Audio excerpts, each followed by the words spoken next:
South Indian star और south India के थाला यानी थलापति विजय की नई फिल्म यानी गोट रिलीज हो चुकी है और 5 सितंबर को रिलीज हुई। इस फिल्म में धमाकेदार एंट्री मारी है थिएटर्स में। 200 करोड़ के आसपास का आंकड़ा इसने छू लिया है, क्रॉस भी कर गई है। और साउथ इंडियन फैंस में एक गजब का इमोशन देखने को मिल रहा है इस फिल्म के लिए। फिल्म अगर आपने देखी है तो वेल एंड गुड, नहीं तो हम हैं इधर बताने के लिए इसका रिव्यू। और फिल्म वैसे तो अच्छी है, इसमें इमोशंस भी हैं थोड़े बहुत, थोड़ी सी लव स्टोरी का मिर्च मसाला डाल दिया गया है। उसके अलावा इसमें सस्पेंस तो धमाकेदार है। फिर भी अगर आप विजय के फैन हैं फिर आपको मूवी देखनी चाहिए। अगर फैन नहीं है, टाइम पास के लिए जा रहे हैं, फिर भी आपको मूवी देखनी चाहिए। लेकिन अगर आप विजय के फैन नहीं है, आपको टाइम पास नहीं करना है, आपको लग रहा है कि कुछ अच्छी मिल जाएगी, अच्छा धमाकेदार मिलेगा ब्लॉकबस्टर टाइप का, तो वो नहीं है। उसमें आपको कमी खल सकती है, फिर आप रिग्रेट होंगे बाद में, यार मनी वेस्ट हो गया। लेकिन जैसा कि आपको मैंने बताया, अगर आप विजय के फैन हैं या फिर आपको टाइम पास करना है, फिर आप ये मूवी देखने जाइए। विजय के फैंस को लगा था ट्रेलर देख के कि हाँ ये कुछ धमाकेदार होगी, लियो जैसी मूवी, जैसा कि आपने लियो में देखा था, एक्शन कूट कूट के भरा था।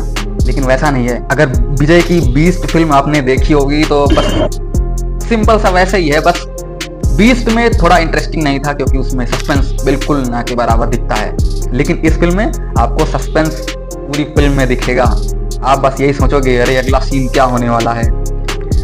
इस फिल्म में विजय का डबल रोल है और कुछ कैमियोज भी हैं, जैसे कि त्रिशा कृष्णन का स्पेशल अपीयरेंस मिलेगा आपको मट्टा सॉन्ग में एक डांसर के तौर पे, और शिवकर्थिंगम का भी कैमियो रोल है क्लाइमैक्स के टाइम पे। फिल्म में विलन का किरदार मोहन ने निभाया है चंद्रम मेनन के नाम से। 2 फरवरी को विजय ने अनाउंस किया था कि ये उनकी आखिरी फिल्म होगी क्योंकि उन्होंने अपनी पार्टी का गठन किया है, वो पॉलिटिक्स में आ गए हैं। और उसके अलावा इस फिल्म में क्लाइमैक्स सीन में MS धोनी, रविंद्र जडेजा, रोहित शर्मा और अजिंक्य रहाणे भी IPL की आर्काइव फोटोज से निकाल के दिखाए गए हैं, तो ये भी आपको देखने को मिलेगा। यानी आपने कुछ देखा होगा, वायरल होता होगा, वो पिक्चर्स वायरल हो रही होंगी कि हाँ गोट में धोनी भी हैं, बट धोनी है नहीं, उनकी IPL की आर्काइव फुटेज से निकाल के वो क्लाइमैक्स में दिखाया गया है।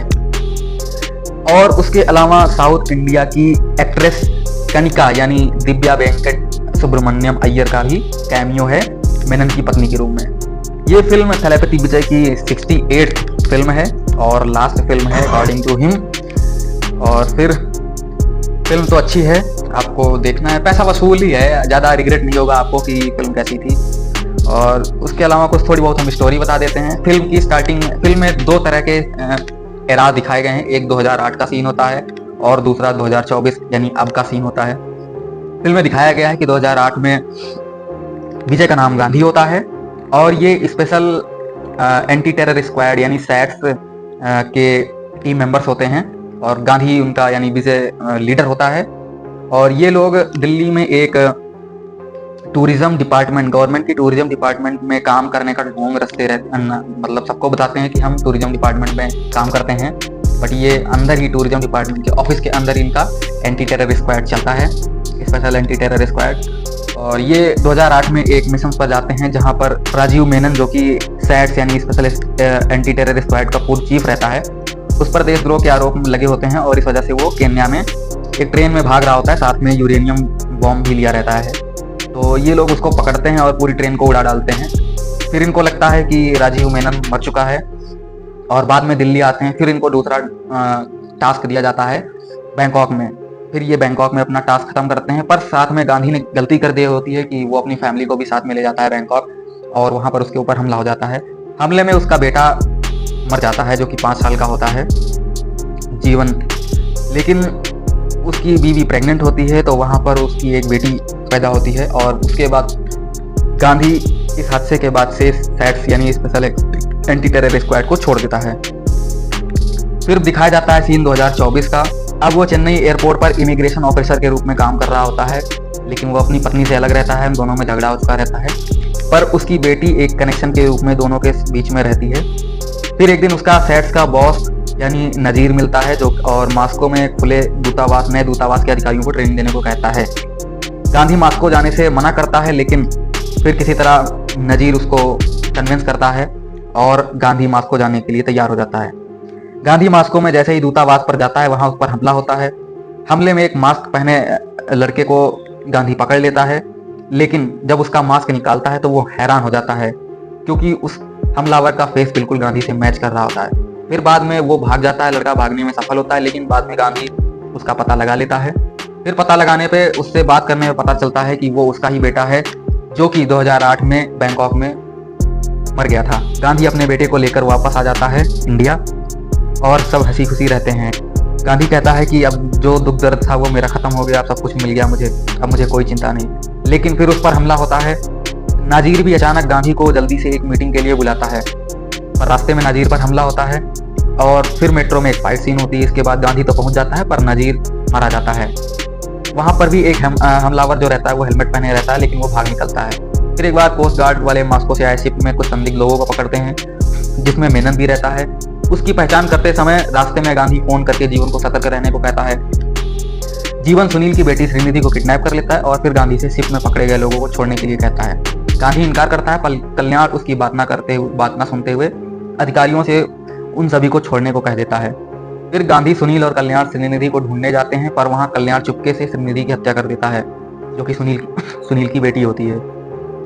बाद में जीवन के साथी शाह का पता लगाते समय गांधी जीवन को ढूंढ लेता है और गिरफ्तार करता है। कस्टडी में सुनील की बंदूक छीनकर जीवन सुनील को गोली मार देता है और गांधी की आड़ लेकर वहां से बच निकलता है। गांधी को एक सुनसान जगह पर बंधक बना देता है। फिर वहां मेनन आता है और अपने 2008 में ट्रेन हादसे में बचकर जीवित होने और बैंकॉक से हमले से उसके बेटे जीवन को बचाकर शरण देकर गांधी के खिलाफ भड़काने के बारे में बताता है। और मेनन गांधी को एमए चिदम्बरम स्टेडियम में मुंबई और चेन्नई मैच के बीच में विस्फोट की साजिश बताता है। गांधी के प्लान की वजह से मेनन खुद बंधक बन जाता है और फिर गांधी स्टेडियम में जाता है। अपने बहनोई सीनू और बेटी जीविता की मदद से बम का डेटोनेटर पकड़ लेते हैं और जीवन को मार देते हैं। फिल्म के एंड क्रेडिट सीन में पता चलता है कि गांधी जिस जीवन यानी संजय को मारता है वो जीवन का क्लोन होता है और असल में जीवन एक वैज्ञानिक है जो कि अपने जैसे और क्लोन तैयार कर रहा है। और इसी के साथ फिल्म खत्म होती है। यानी आजकल का जो ट्रेंड चल रहा है कि फिल्म के अंत में एंड क्रेडिट सीन्स में कुछ ऐसा दिखा दिया जाता है कि लोगों के बीच में सस्पेंस बना रहे। इस फिल्म में भी उस चीज को क्रिएट करने की कोशिश की गई है।